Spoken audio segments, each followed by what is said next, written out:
नमः संस्कृताय। मैं प्रीति शर्मा और हमारा यूट्यूब चैनल संस्कृत ज्वाला, जिसमें हम नल चंपू का अध्ययन करते हुए आज नल चंपू में निषधापुरी का वर्णन का अर्थ सहित अनुवाद करेंगे। और ये हमारी अनेकों परीक्षाओं में उपयोगी है। Net, GRF, PGT, GIC. जिस किसी ने हमारे चैनल को सब्सक्राइब नहीं किया है वो सब्सक्राइब कर लें, लाइक कर लें और क्रम वाइज अध्ययन करते रहें।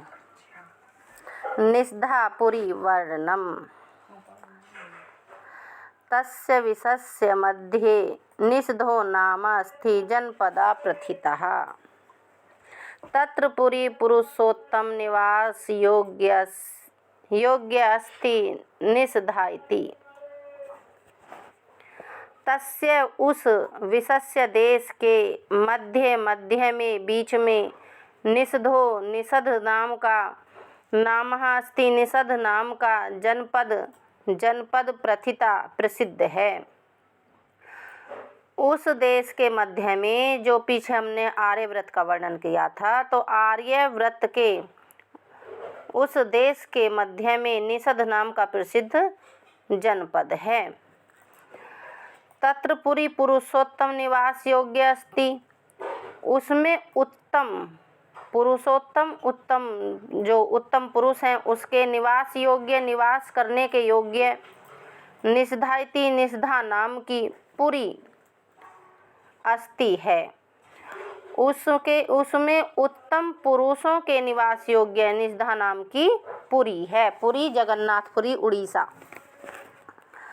पुरुषोत्तम कौन है? तो भगवान विष्णु। दूसरे अर्थ में इसका अनुवाद निकलेगा कि जैसे पुरुषोत्तम विष्णु भगवान हैं, उनके निवास योग्य पुरी ही अस्ति, जगन्नाथपुरी है। जैसे पुरुषोत्तम विष्णु के निवास योग्य जगन्नाथपुरी है उड़ीसा में, उसी तरह भारत में आर्यव्रत है और आर्यव्रत में भी निषधा नाम की नगरी है, नाम की पुरी है। और किसमें है? निषद जनपद में है। निषद जनपद में निषधा नाम की पुरी है, जहाँ उत्तम पुरुषों के निवास योग्य स्थान है ये।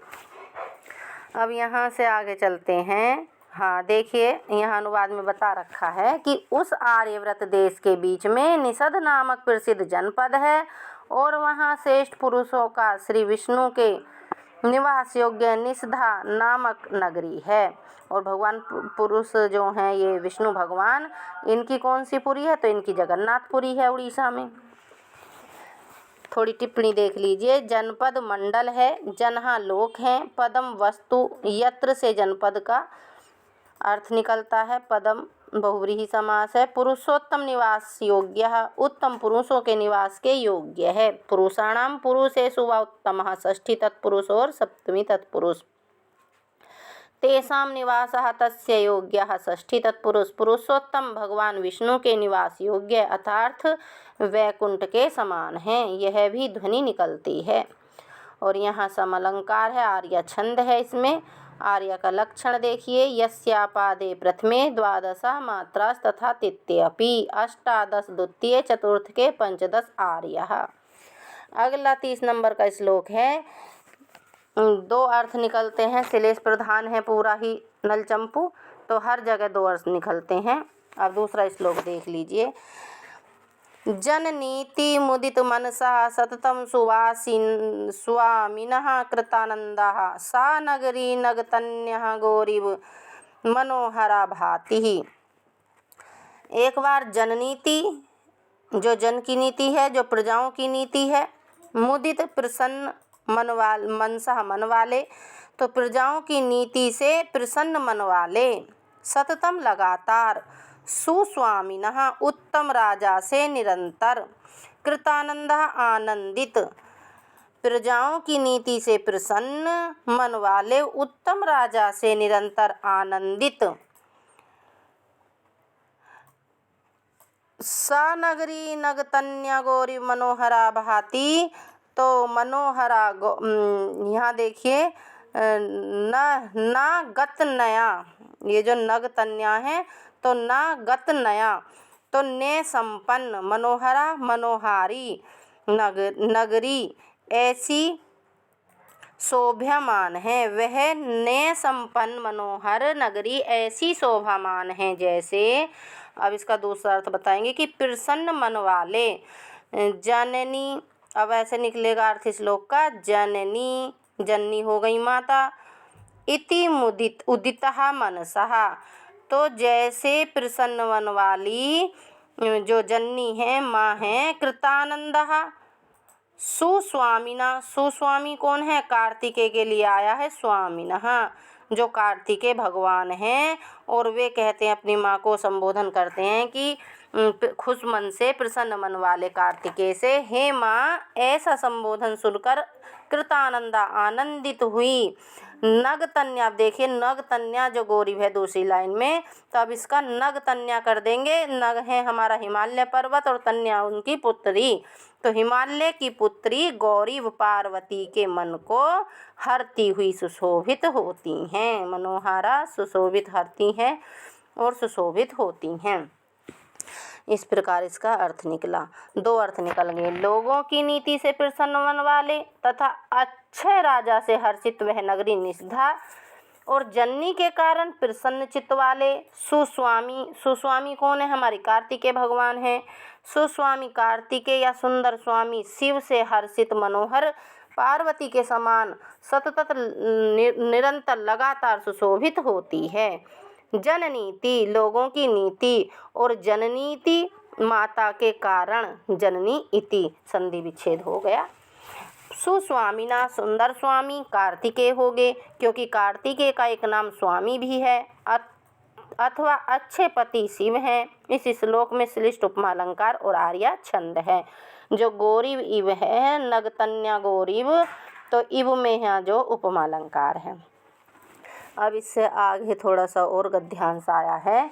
यस्याम अभ्रमलिहि इंद्र नील साल शिखर सशस्त्र निभृतांशु जाल बाल साल द्वलांकुरांग कुराग्र ग्रास लाल सहा स्खलंत खे खेद्यंती मध्य दिनम सा दिनम रवि रथ तुरंगमः। प्रथमा के बहुवचन हैं, सब एक दूसरे के विशेषण हैं। अब देखिए जो अभ्रमली शब्द आया है वो इसके सब विशेषण हैं। अभ्रमलिहानि, यस्याम जिसमें, अभ्रमलिहानिम गगनचुंबी जो आकाश को चूमने वाली ऊंची ऊंची चोटी हैं, तो गगनचुंबी। इंद्रनील साल, इंद्रनील मणित जो निर्मित, इंद्रनील मणियों से जो निर्मित है। शिखर साल शिखर, भवनों के जो शिखर हैं उनके सशस्त्र हजारों शिखरों से। निभृतांशु उठते हुए सूक्ष्म अंशु सूक्ष्म जाल बाल साल साद्वला कुराग्र ग्रास लाल सहा, जो किरण रूपी जो लघु हैं वो बाल, जो जाल बाल शब्द आया है, और साद वालंग नई घास जो निकलती है छोटी छोटी थी उसके लिए आया है कि छोटी छोटी नई घास के जो अंकुर निकले हैं उनके लिए। कि किरण जाल, अंशुजाल तो किरण जाल हो गई, और जो बाल साद वालंकुर तो लघु सस्पांकुरांगों के भक्षण की लालसा से, जो छोटी छोटी नई नई घास होती है उसको खाने की लालसा से। अग्रग्रास लालसा, भक्षण की खाने की लालसा से, घास को खाने की लालसा से। स्खलंतः खे खेद्यंती, खे आकाश में, खेद्यंती ही मध्य स्खलंतः मार्गच्युत होते हुए, मार्ग से भटकते हुए। सूर्य रवि रथ तुरंगमः, रवि के घोड़े, सूर्य रथ के घोड़े, मध्य दिन में, और स्खलंत खेदयंती, जो असुर रथारोही हैं, हाँकने वाले हैं, वो सूर्य को खेदयंती खिन्न करते हुए, उनको सूर्य को जो खिन्न कर रहे हैं, कह रहे हैं कि जिस प्रकार निषधापुरी में जो गगनचुंबी इंद्रनीलमणि हैं, पन्ने से बनी हुई, हीरों से बनी हुई, भवनों की हजारों चोटियों से उद्भूत निश्चल किरण समूह रूपी जो नई नई घास निकलती है हरी हरी, उस पे जैसे जो ये हरे रंग की होती हैं, इंद्रनीलमणि पे हरे रंग की थोड़ी थोड़ी सी छटा सी आती है या चमक सी आती है, उसी तरह जिस तरह जो नई नई घास होती है निकली हुई, उस पे भी हरी हरी हरियाली जो मारती है, उसी के लिए बता रहे हैं। कह रहे हैं कि जिस निषधापुरी में गगनचुंबी इंद्रनीलमणि से बने हुए भवनों की हजारों चोटियों से उद्भूत निश्चल किरण समूह रूपी नई घास के अंकुरों के अग्रभाग को खाने की लालसा वाले और आकाश में स्खलित जो मार्ग को भटक गए हैं या मार्गच्युत हो गए हैं, ऐसे होते हुए सूर्य रथ के घोड़े मध्याह्न में रथारोही सवार को खिन्न कर देते हैं। जब रथ के घोड़े इधर उधर को भागने लगेंगे, भाग क्यों रहे हैं? उनके मन में है कि ये जो नई नई घास है, ये जो हरी हरी घास है, इसको खाने की लालसा हो रही है उनके मन में, लेकिन वो है क्या? वो निषधा नगरी के गगनचुंबी महल हैं, इंद्रनीलमणि से जड़ित भवन हैं, तो उन पे हरी हरी ऐसी चमक मार रही है, हरियाली छा रही है, जैसे नई नई घास अंकुरित हो रही हो। तो वो घोड़े जो हैं रथ के, सूर्य के रथ के, वो उन्हें खाना चाह रहे हैं, तो इसलिए वो अपने अश्वारोही को, जो अपना उसे हाँक रहा है रथ को, तो उसको खिन्न कर रहे हैं। भ्रांतिमान अलंकार है, तो वो उसको खिन्न कर रहे हैं। आगे यहाँ से आगे देखिए, अब टिप्पणी देख लीजिए थोड़ी सी। नव तृण बहुला स्थल, अंकुर अंकुआ ढाब, घास ही होती है। साविनम, रथी सवार को कहते हैं साविनम। और यहाँ इंद्रनीलमणि से साल द्वांकुरा का वर्णन होने से भ्रांतिमान अलंकार है। साल द्वा अंकुर क्या है? हरी हरी जो घास, नई नई घास निकली है, बाल साल वालांकुराग्र, ग्रास लालसाई, खाने की लालसा से। अब आगे देखिए, यस्याम च स्फटिकमणि शिलानिबद्ध भवन प्रांगण गतांसु संचरद गृहिणी चरणालक पद पंक्तिषु पतंती निर्मल सलिलाभ्यंतर इत तरुण अरुण कमलांक छाया मुग्ध मधुप पटलानी। अब यहाँ तक का देखिए, थोड़ा थोड़ा देखते रहिए।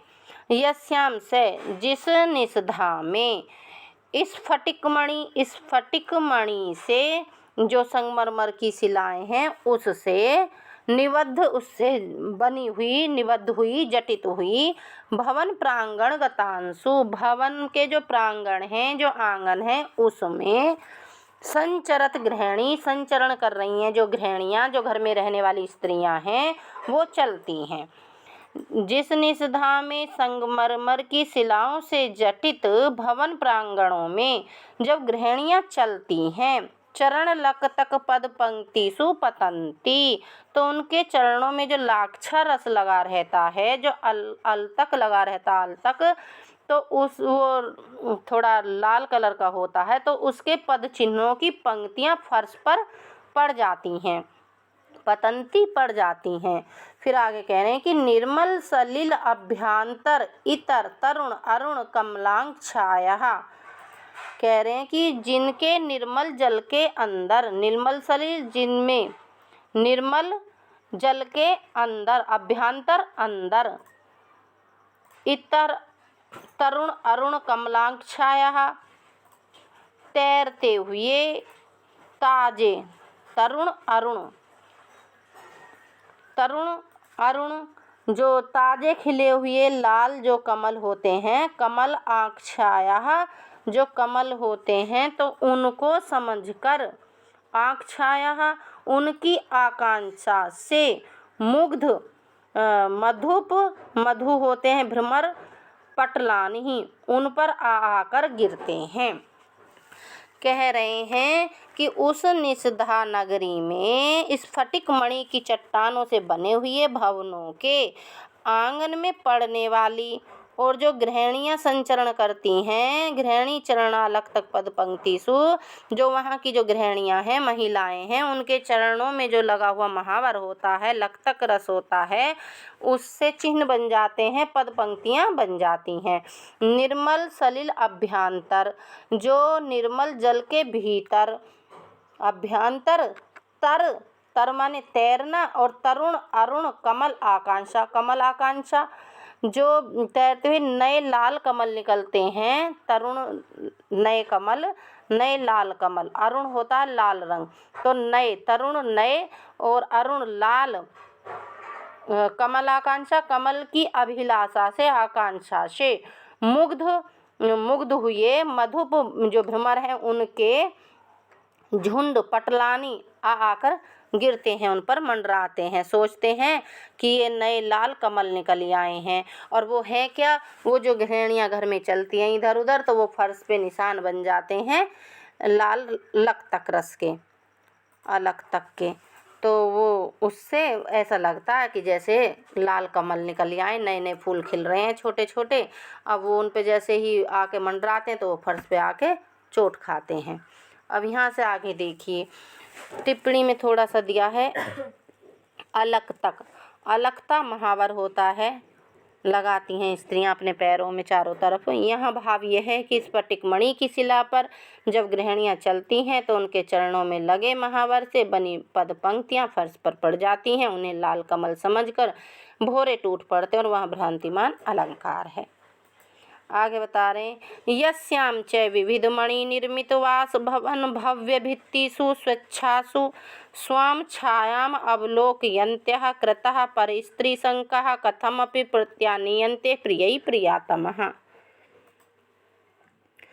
अब यहाँ से आगे बता रहे कि यस्याम, जिस निषधा नगरी में, यस्याम का हर जगह सप्तमी का एक वचन है, यस्याम हर जगह यही लिया जाएगा कि जिस निषधा नगरी में विविध अनेक मणि निर्मित वास भवन, अनेक रत्नों से निर्मित निवास भवन हैं, भव्य भित्तिषु, भव्य अनेकों सुंदर प्रकार के, स्वच्छासु स्वच्छ दीवारों से, कह रहे हैं कि जिसमें विविध मणियों से निर्मित निवास भवन की भव्य स्वच्छ दीवारों पर स्वच्छायासु अपनी छाया को स्वयं ही छायाम अवलोक्यन्त्य और अपनी ही छाया को देखकर अंत्यः अन्य कृतः पर स्त्री संख्या अन्य दूसरी पर स्त्री दूसरी स्त्री की शंका करती हुई कथम अपि करती हुई प्रत्यानीयन्ते प्रियै प्रियतमः प्रियतमाओं के उनके प्रियतम बड़ी ही प्रत्यानीयन्ते बड़ी ही कठिनाई से मना पाते हैं। कह रहे हैं ये हमारे त्रिविक्रम भट्ट जी कि जिस निषधा नगरी में विविध मणि निर्मित वास भवन भव्य भित्तिषु अनेक रत्नों से निर्मित निवास भवनों की भव्य सुंदर भित्तिषु दीवारों स्वच्छासु स्वच्छ सुंदर एवं स्वच्छ दीवारों में स्वाम अपनी छायाम अवलोक्य अपनी छाया को ही देखकर यन्ते कृता पर स्त्री संख्या देखकर दूसरी स्त्री की संख्या करने वाली कथमपि कहने वाली प्रत्यानीयन्ते बहुत कठिनाई से मनाई जाती हुई प्रिय प्रियतमा प्रियतमाएँ प्रियतमों के द्वारा बड़ी कठिनाई से मनाई जाती हैं। यहाँ थोड़ी सी इसकी टिप्पणी देख लीजिए। कृता पर स्त्री संख्या जिन्हें दूसरी स्त्री का संदेह हो जाता है। भाव यह है कि नायिकाएं अपनी छाह को देखकर अन्य स्त्री की आशंका से मान करके बैठ जाती हैं। उन्हें नायक बड़ी कठिनाई से मना पाते हैं। यहाँ भवनों के विविध मणि निर्मित्व का वर्णन होने से उदात्त अलंकार भी है। अब आगे देखिए, यस्यां च दिव्य देवकुलालंकृतः स्वर्गा इव मार्गः सततं पांशुभूषणा सागरः इव नागरः सा मत्वारणानि वनानीव भवनानि सुरसेनान्वितः स्वर्गभूपा इव कूपा अधिकंदरोददेशम् उद्भासयन्तो हारा इव विहारः। अब इसमें देखिए, यस्या जिसमें किसमें, निषधा नगरी में, दिव्य देव कुलांकृतः जो सड़कें हैं जिसमें स्वर्गा इव मार्गः, ये स्वर्गा इव मार्गा को बता रहे हैं कि स्वर्ग का जो मार्ग है, जिसमें जो सड़कें हैं, जो मार्ग है स्वर्ग का, वो कैसा है, गगन चुंबी दिव्य देव कुलांकृतः, गगन चुंबी देव भवनों से अलंकृत है। और जिसमें निषधा नगरी में जो सड़कें हैं वो गगन चुंबी देव भवनों से अलंकृत है। कैसे, स्वर्गा इव मार्गा, जैसे स्वर्ग दिव्य देव कुलांकृतः, जैसे स्वर्ग दिव्य देव कुलों से अलंकृत होते हैं। अब देखिए, एक बार तो स्वर्ग के लिए निकल रहा है अर्थ, एक बार निकल रहा है निषधा नगरी के लिए। यस्यां च दिव्य देव कुलाल अलंकृतः स्वर्गा इव मार्गः, जैसे स्वर्ग दिव्य देव कुलों से अलंकृत होते हैं, वैसे ही यस्यां च उस निषधा नगरी में दिव्या एव अकुलालंकृतः स्वर्गा इव मार्गः, वैसे ही गगनचुंबी देव भवनों से अलंकृत हैं।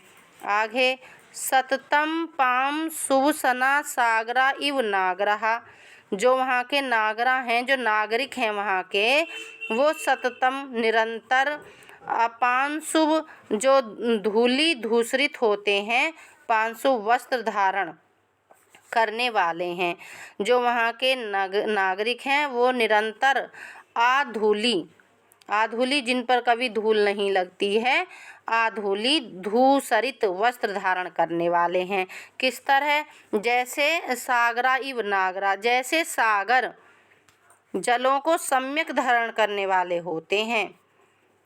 सततम पाम सुभूषणा, जैसे सम्यक प्रकार धारण करने वाले होते हैं, जैसे सागर जलों को अच्छी प्रकार से धारण करने वाले होते हैं, उसी प्रकार वहाँ के नागरिक भी बिना धूल के कपड़े पहनने से धूसरित वस्त्र वाले धारण करने वाले होते हैं।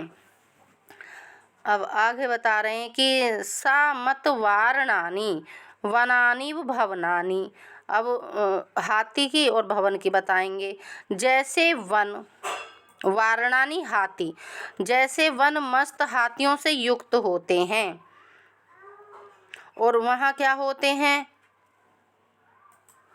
वहाँ निषधा नगरी में सा मत जो बरामदा होता है, तो वारणानी उसको बता रहे हैं, बरामदे को, जो कमरे बना के उसके बाद में बरामदे डाल लेते हैं, तो उन्हीं के लिए कह रहे हैं कि सा मत तवारणानी, भवन बरामदों से युक्त हैं।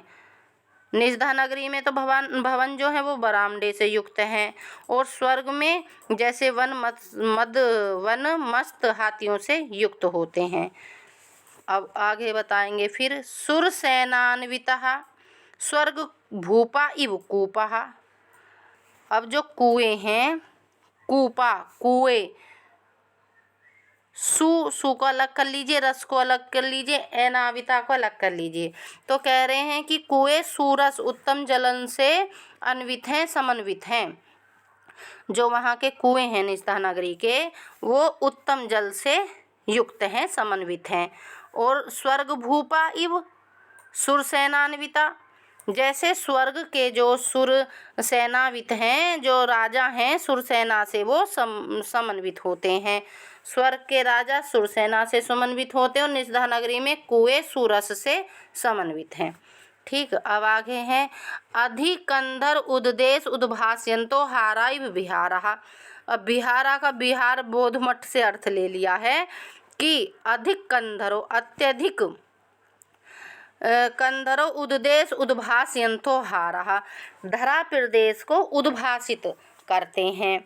जो बोध मठ हैं वो अत्यधिक भूमि प्रदेश को उद्भासित करते हैं। जैसे अधिक कंधरो उद्देश उद्भास्यन्तो, अधिक जैसे जो ये हमारे हार होते हैं और ये हमारी ग्रीवा को हारा इव, तो हार जो हमारी ग्रीवा को कंठ प्रदेश को उद्भासित करते हैं, उसी प्रकार बोध मठ भी अत्यधिक भूमि प्रदेश को उद्भासित करते हैं। ठीक है, इव यहाँ उपमा अलंकार के अर्थ में आया है। अब इससे आगे चलते हैं। देखिए इन्होंने भी इसी तरह दिया है। जिस निषधा में स्वर्गीय देव वंशों से अलंकृत स्वर्ग लोक के समान दिव्य देव मंदिरों से विभूषित मार्ग हैं, वैसे ही सतत जल के आधार समुद्रों के समान सतत धूलि रहित वस्त्र वाले नागरिक हैं। मत वाले हाथियों समेत वनों के समान बरामदों से युक्त भवन है। देव सेना से युक्त स्वर्ग के राजाओं के समान सुंदर जल से युक्त कुएं हैं और ग्रीवा प्रदेश को शोभायमान करते हुए मोतियों के हारों के समान भू प्रदेश को शोभित करते हुए बिहार बोध मठ हैं। अपाम सुवसनः, जल के आधार हैं। धूलि रहित वस्त्र, वसति अस्मिनिति वसनम आधार, वश्यत्याच्छद्यते अनेनि इति वसनम वस्त्रम। समत्वारणानि, मत वाले हाथियों से युक्त बरामदों से युक्त, दो अर्थ निकलते हैं। इस गद्य में श्लेषण उपमा अलंकार है। अब आगे देखिए, यस्यां च बहुलक्षणः सुधावन्तो दृश्यन्ते अन्तः प्रचुरः प्रसादः वही च वारणेन्द्रः सुशोभितरङ्गः समालोक्यन्ते अन्तः संगीतशाला वही च कीड़ा कमल दीर्घिका बहुधान्य निरुद्धः कथम अपि अभिगम्यन्ते अन्तः पर्ण्य स्त्रियो वहीर्च क्षेत्र भूम्यः नाना सुख विभूषणा शोभन्ते अन्तः सभा बही च सहकार वन राज्यः स सौगंधिक प्रसारः विराजयन्ते अन्तः विपर्णयो बही च सलिलाश्रयः। अब इसे देख लीजिए, इसका भी यस्याम थोड़ा सा करते चलेंगे अर्थ। यस्याम च बहुलक्षणः, जिस निषधा नगरी में बहुत सी लक्षण सुधावंतो दृश्यन्ते अन्तः प्रचुरा प्रसादः। अब प्रसाद भवन को बताएंगे कि यस्याम च बहुलक्षणः प्रसादः, जिसके अंदर अन्तः दृश्यन्ते के बाद अंतः दिया है, अंतः प्रचुरा प्रसादा, यहाँ से लीजिए अंतः प्रचुरा प्रसादा, जिसमें अंदर बहुत सी मंजिलों वाले सुधावंता सफेद किए हुए प्रसादः प्रसाद दिखाई देते हैं, दृश्यन्ते दिखाई देते हैं, जिसमें निषधा नगरी में अंतः अंदर बहुलक्षणा बहुत सी लक्षणों वाली मंजिलों वाले और प्रसादः प्रचुरा प्रसाद सफ़ेद किए हुए प्रसाद भवन दिखाई देते हैं। और अब बाहर बताएंगे, ये अंदर तो बहुत सी मंजिलों वाले सफ़ेदी किए हुए सफ़ेदी पुताई जो करते हैं उससे किए हुए प्रसाद भवन दिखाई दे रहे हैं। अब बाहर बताएंगे क्या दिखाई देगा। बहीच वारणेन्द्रा सुशोभित तरंगा समालोक्यन्ते अंतः संगीतशाला वहीर्च कीड़ा कमल दीर्घिका। वही च बाहर वारणेन्द्र सुशोभित तरंगा, अनेक लक्षणों वाले, और जो हाथी होते हैं वारणेन्द्र हाथी, तो उन्हें कह रहे हैं कि तेज दौड़ते हुए हाथी, और जो अंदर दिखाई देंगे वो बहुत तेज दौड़ने वाले हाथी, जो बाहर दिखाई देंगे। वही च वारणेन्द्र बाहर अनेक लक्षणों वाले, बहुलक्षणा बहुत लक्षणों वाले, और कैसे होंगे वो कि सुशोभित तरंगा तेज दौड़ते हुए हाथी होंगे।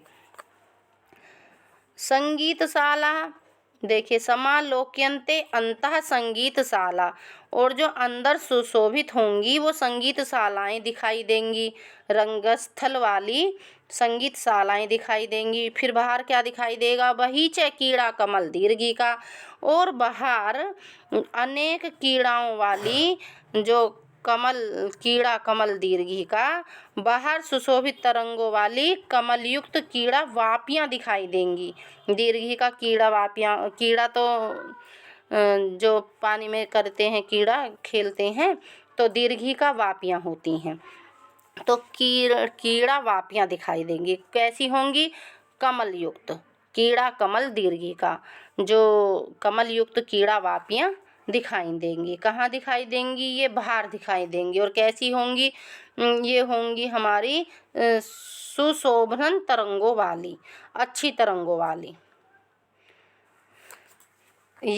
शुरू से फिर देख लीजिए। यस्यां च बहुलक्षणा सुधावंतो दृश्यन्ते अंतः प्रचुरा प्रसादा, जो अंदर है निषधा नगरी में, अंदर तो हमारी बहुत सी मंजिलों वाले, और सुधावंतो सफ़ेदी किए हुए, प्रसाद दिखाई देते हैं। वही च भार, हमारे वार्णेंद्र का अर्थ ले लीजिए हाथी का, और फिर ऊपर चलिए बहुलक्षणा, जो हाथी हैं हमारे बाहर, वो बाहर अनेक लक्षणों वाले, सुधावंतो तेज दौड़ने वाले, वार्णेंद्रा हाथी, बाहर अनेक लक्षणों वाले तेज दौड़ते हुए हाथी क्या दिखाई देते हैं? दृश्यन्ते दिखाई देते हैं, क्रियापद एक ही है।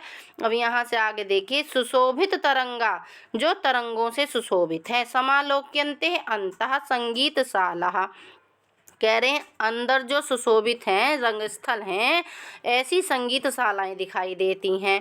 अब बाहर के अर्थ में लीजिए, वही च कीड़ा कमल दीर्घिका, और ऊपर से ले लीजिए अर्थ सुशोभित तरंगा, जो बाहर हैं वो शोभनम, अच्छी तरंगों वाली, कमल युक्त कीड़ा वापियाँ दिखाई देंगी। अब उससे अलग दूसरी अब नई लाइन का अर्थ लीजिए। बहुधान्य निरुद्धा, बहुत धान्यों से रुद्ध, बहुधान्यानि रुद्धा, बहुधा अनेकों धान्यों से रुद्ध।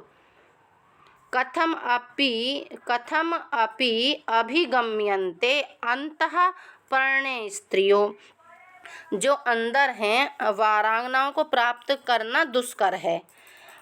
अंदर बहुत अन्यों से रुद्र वारांगनाओं को प्राप्त करना दुष्कर है। और बाहर वही च क्षेत्र भूमियाँ, बहुधान्य निरुद्धा, और बाहर प्रचुर धान्य से भरी हुई क्षेत्र भूमियों पर चलना कैसा है? दुष्कर है। जो बाहर की जो धरती है, भूमि है, खेती है, वो धान्यों से, प्रचुर धान्य से भरी हुई है, तो वहाँ आप चल नहीं सकते। और अंदर कैसा है? अंदर वहाँ रुद्ध वारांगनाएं हैं, उनसे प्राप्त है, उन्हें प्राप्त करना दुष्कर है। अब आगे चलते हैं। नाना सुख विभूषणा शोभन्ते अंतः सभा, तो अंदर बता रहे हैं अब कि अंदर की जो सभाएं हैं, अंदर अनेक, नाना सुख विभूषणा अनेक, और एक बार अर्थ कवि के अर्थ में लेंगे और एक बार अर्थ उसके अर्थ में लेंगे। हटे बेटा। नाना सुख विभूषणा शोभन्ते अंतः सभा, अनेक आशुक, एक बार ऐसे ले लीजिए, ना सु, आंसू कर लीजिए, और फिर कवि कर लीजिए, और फिर भूषणा कर लीजिए, अलग अलग हो गए। अनेक आंसू कवियों से भूषित, शोभन्ते शोभित हैं, क्या हैं? सभा, अंता सभा, अंदर अनेक आंसू कवियों से भूषित सभाएं सुशोभित हैं। अब बाहर के अर्थ में लीजिए। वही च सहकार वन राज्य, सहकार होता आम, और वन राज्य वन का राज्य। नाना सुख, अब अर्थ लीजिए नाना सुख, पहले हमने लिया कवि भूषणा, अब लेंगे नाना सुख विभूषणा, तो जो बाहर अनेक तोतों से भूषित आम्रवन पंक्तियां हैं।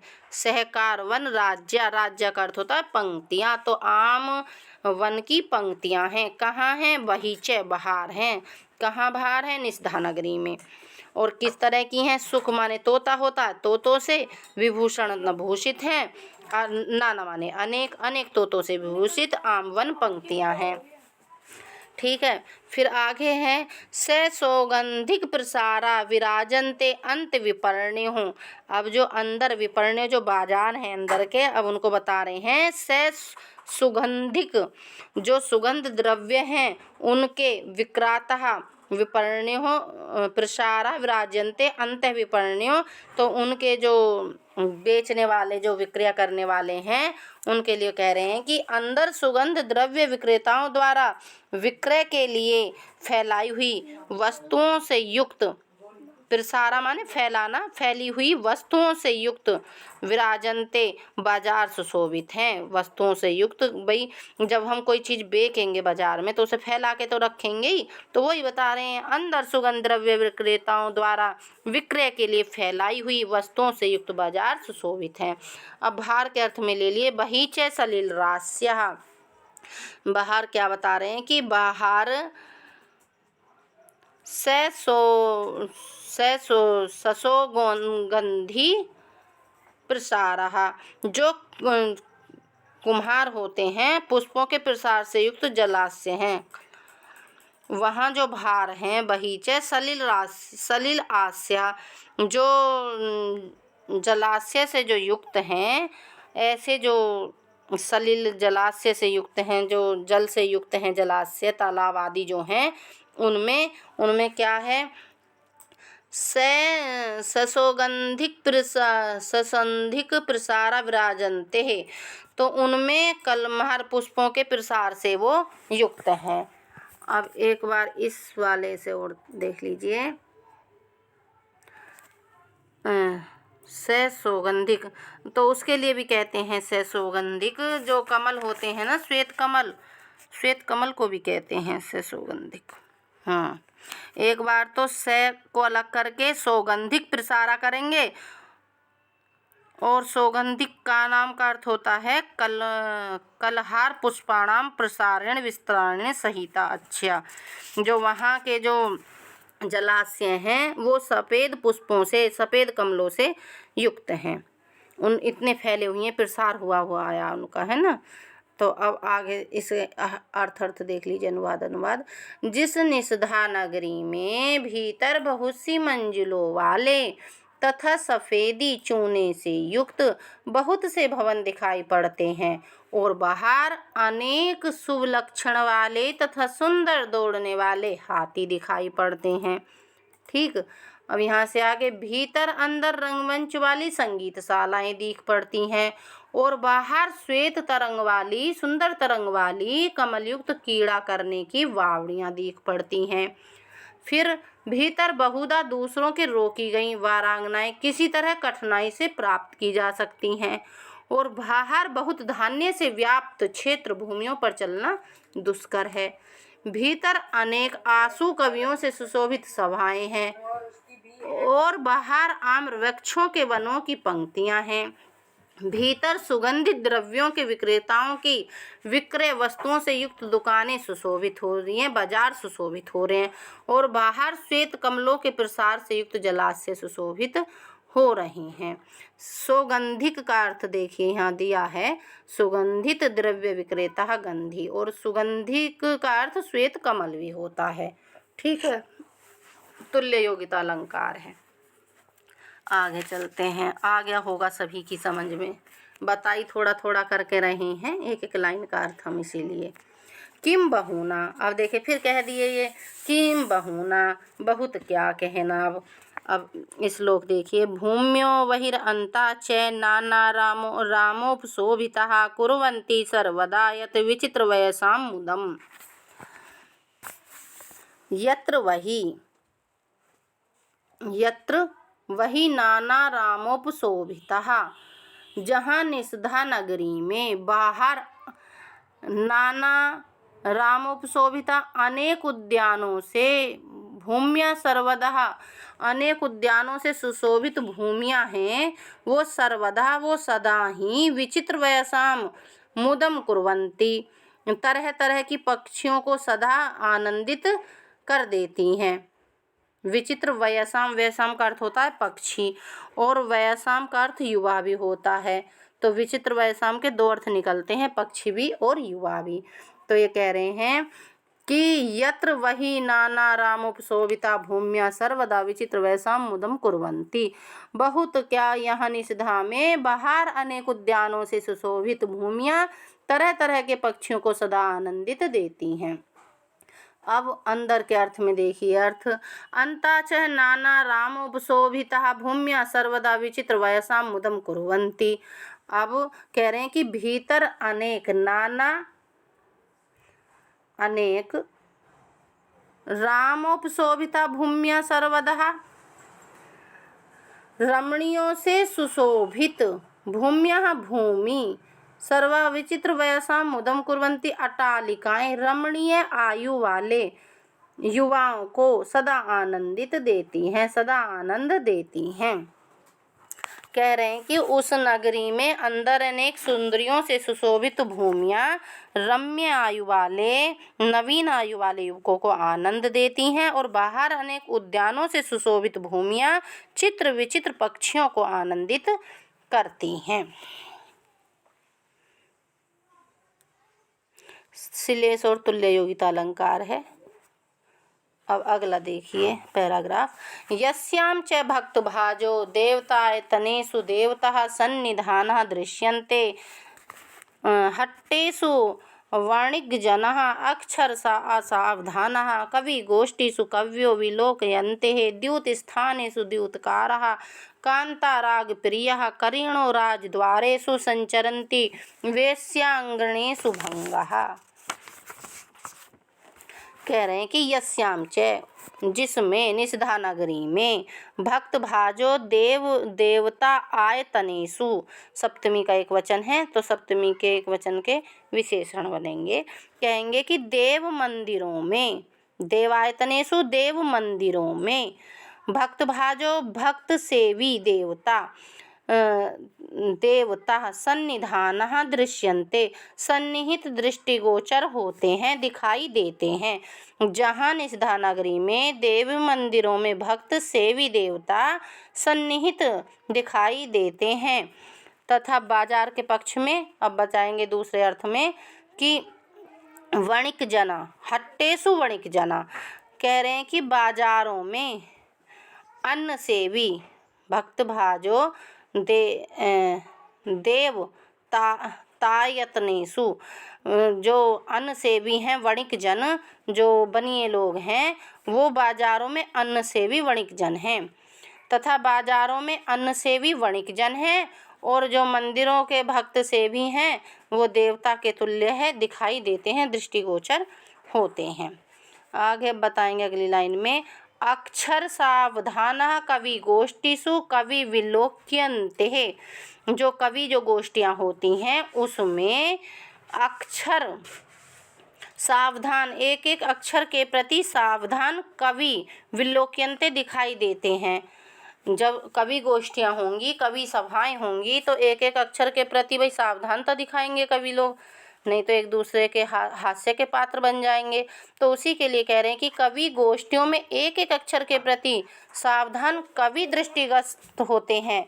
और अगले अर्थ में बताएंगे कि द्यूत स्थानेषु द्यूतकारा, और द्यूत्यालयों में द्यूतकारा, द्यूत रस को ध्यान लगाए जुआरी दिखाई देते हैं। द्यूत्यालयों में द्यूत रस में ध्यान लगाए हुए जुआरी दिखाई देते हैं।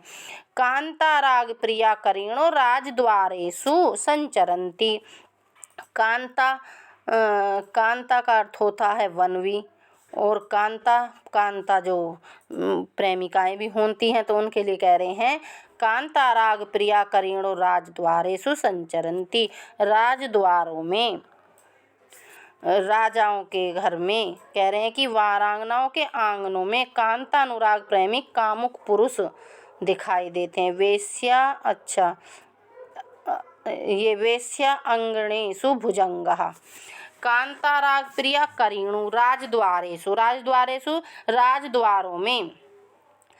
और कांताराग प्रिया जो वनों के वन वृक्ष हैं उनके प्रेमी करीण हाथी संचरंती विचरण करते हैं। राजद्वारों में वन वृक्षों के प्रेमी हाथी विचरण करते हैं।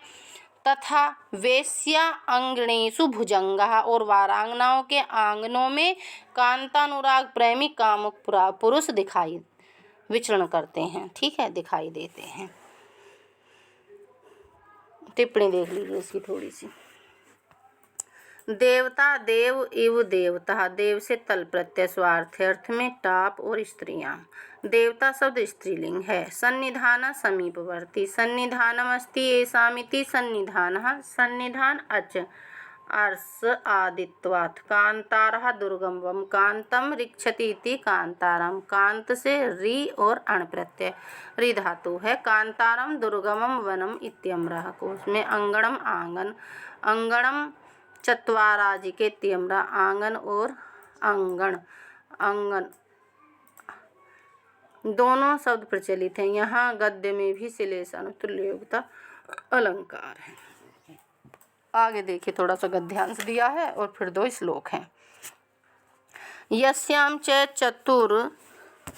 चतुर्रुदधि वेला विराजित सकल धरा चक्र चूर्णामणो मणि कम निर्मित रम्य हर्म्यतया सुरपति पुरी पराभव कारिण्याम अव्यभावो व्याकरणोपसर्गेषु न धनीनाम धनेषु दान विच्छित्ति उन्माद्यत करी कपोल मंडलेषु न त्यागी गृहेषु भोग भंगो भुजंगेषु न विलासी लोकेषु स्नेहक्षयो रजनी विराम विरमत प्रदीप पात्रेषु न प्रतिपन्न जन हृदयेषु कूट प्रयोगो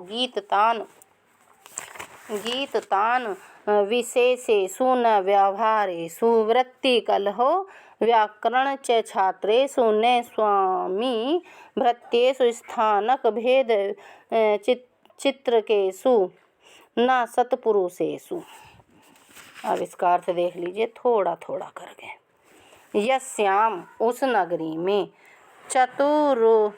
चतुरुदधि वेला चारों समुद्रों के तटों से विराजित सकल धरा चक्र चूड़ामण हो, सुशोभित सकल संपूर्ण भूमंडल की चूड़ामणि है। वह नगरी चारों समुद्रों के तटों से सुशोभित सकल भूमंडल की चूड़ामणि है। मणिकर्म निर्मित रम्य हर्म्य तया सुरम्य प्रसादों से भवनों से सुरपति पुरी पराभव कारिण्याम। अच्छा जी, सुरम्य प्रसादों के मणिकर्म निर्मित होने के कारण वह सुरपति कौन है? इंद्र भगवान। तो इंद्रपुरी अमरावती के पराभव कारिणाम को पराभूत करती है। जो सुरम्य प्रसादों से मणि कर्म निर्मित होने के कारण वह इंद्रपुरी अमरावती को भी पराभूत करती है।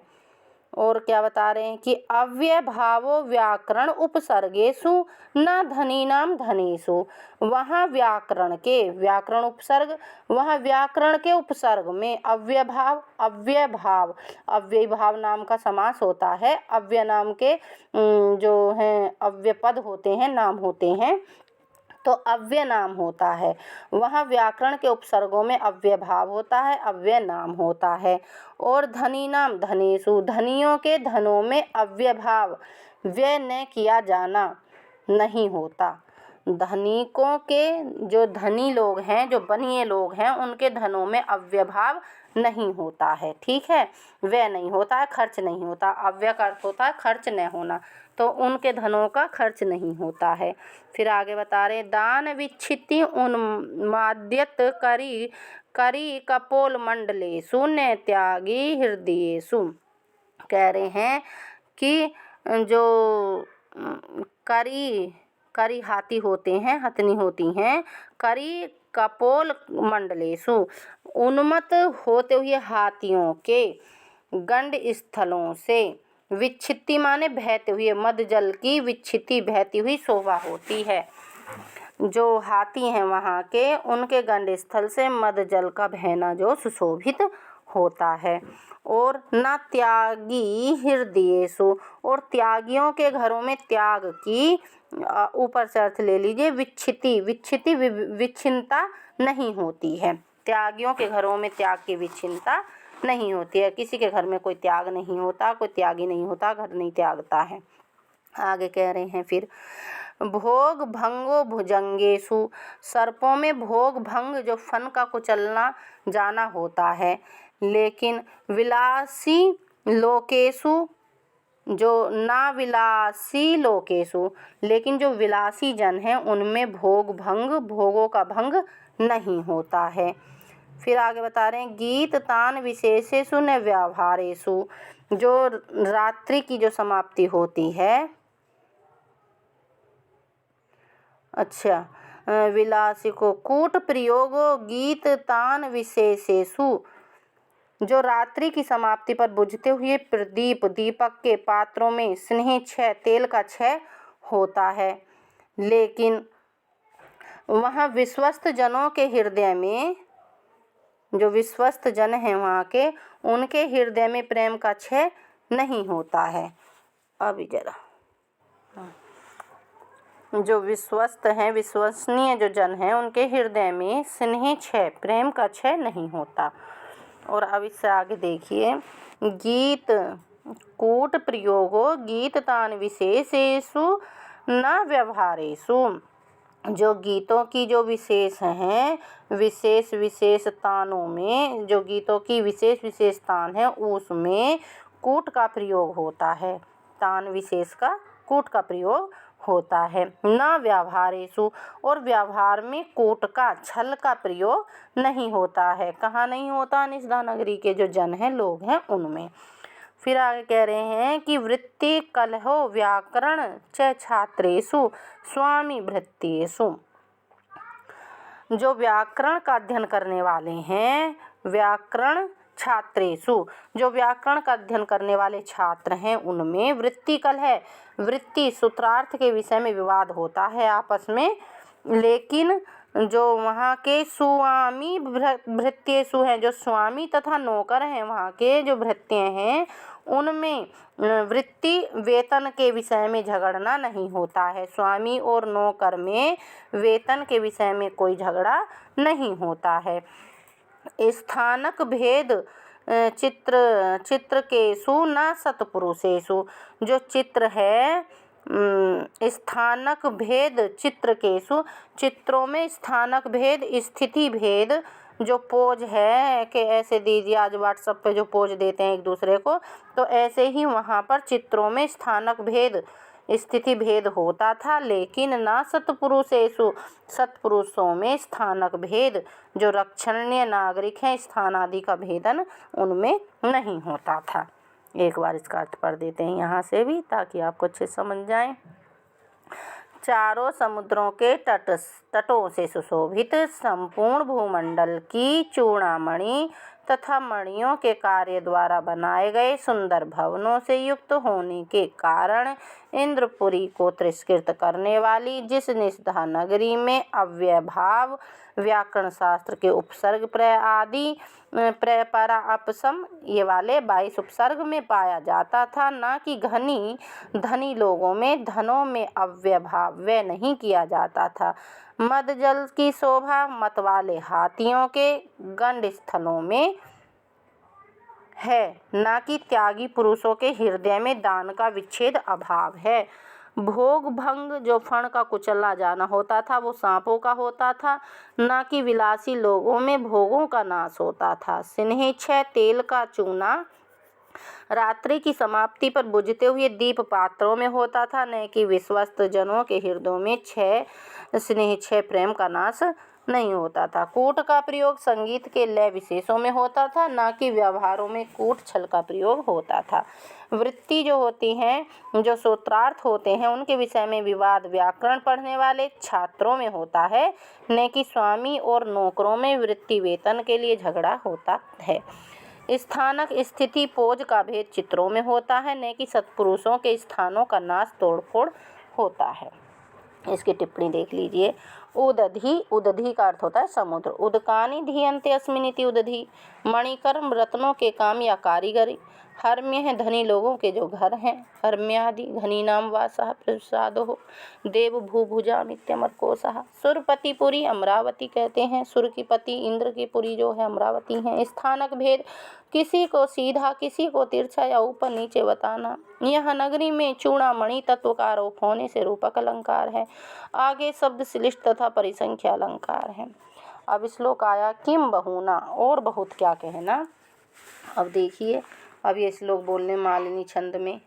त्रिदिवपुर समृद्धि स्पर्धायाः भ्रांति यस्याम सुर सदन शिखाग्रेषु अग्र ग्रह ग्रंथि नद्दः नभसि पवन वेलल पल्लवै लसत भी परम इहि वहन्तयो भवम वैजयन्त्यः। कह रहे हैं कि यस्याम, जिस निषधा नगरी में त्रिदिव, त्रिदिव क्या है? त्रिदिवपुर स्वर्गलोक को कहते हैं। त्रिदिवपुर जो देवताओं से सुशोभित है स्वर्गलोक, तो उस निषधा नगरी में त्रिदिवपुर समृद्धि स्पर्शधया देवगृहों के शिखा अग्रभागों से आग्रह ग्रंथि नद्दः सुर सदन, सुर सदन जो देवताओं के सदन हैं, भवन हैं। शिखाग्रेषु उनके शिखाग्रों पर, आग्रह ग्रंथि नद्दः नभसी जो ग्रंथियां हैं, जो बांस की ग्रंथियां उनसे बंधी हुई जो पताकाएं हैं। उल्लसद भी, नवसी उल्लसद भी पवन वेलात पल्लवई जो बंधी हुई पताकाएं मानो स्वर्ग नगर की जो समृद्धि स्पर्धा है उसके कारण आकाश में लहराते हुए। पवन वेलत पल्लवई, पवन के संचलन से, चंचलपन से। इहि परम वैभवम वहन्त्यः वैजयन्त्यः भान्ति, वस्त्र प्रांतों में परम वैभव को धारण करती हुई शोभा पाती है। कह रहे हैं ये कि उस निषधा नगरी में जो सुर सदन, दूसरी लाइन से अर्थ लीजिए। सुर सदन शिखा अग्रेषु आग्रह ग्रंथि नद्दः, जो वहाँ की देवगृहों के शिखर के जो अग्रभाग हैं उन पर बांस की ग्रंथियों में बंधी हुई पताकाएं। और मानो भ्रांति यस्याम तिरदिव, अब पहली लाइन में आ जाइए। तिरदिवपुर समृद्धि स्पर्धाएं, त्रिदिवपुर है स्वर्गलोक, तो मानो स्वर्गलोक की समृद्धि से स्पर्धा के कारण, भ्रांति कारण अर्थ में आता है तो स्पर्धा के कारण। अब तीसरी लाइन में आइए कि नभसी, नभसी आकाश में, पवन वेलात पल्लवई लसद भी लहराते हुए, पवन वेलात वायु से चंचल, वस्त्र प्रांतों से परम वैभव को धारण करती हुई। परम इहि वहन्त्यो भवम वैजयन्त्यम, तो कह रहे हैं कि उसको वस्त्र प्रांत के परम वैभव को धारण करती हुई शोभा पाती है। उत्प्रेक्षा अलंकार है और इसमें मालिनी छंद है। एक बार यहाँ से अर्थ देख लीजिए। बहुत क्या, जिस निषधा नगरी में अमरावती की समृद्धि से स्पर्धा के कारण देव मंदिरों के शिखरों पर बांस की ग्रंथियों में बंधी हुई जो झंडियाँ टांगते हैं, जैसे मंदिरों पर लगा देते हैं, उनके लिए कह रहे हैं। आकाश में शोभायमान तथा वायु से हिलाए गए वस्त्र प्रांतों से यहाँ परम वैभव को धारण करती हुई पताकाएं सुशोभित हो रही हैं। त्रिदिव स्वर्ग मालिनी छंद में, मालिनी छंद का लक्षण है नन्मयुतेयम मालिनी भोगी लोकई। अपीच और भी एक और श्लोक देख लीजिए, फिर नल वर्णन आ जाएगा। चार्वी, चार्वी सदा सदाचार सज्जन सेवितः नगरी नगरीयस्यः संपदा सा विवर्जितः। अपि च और भी सुन लीजिए। चारविः मनोहर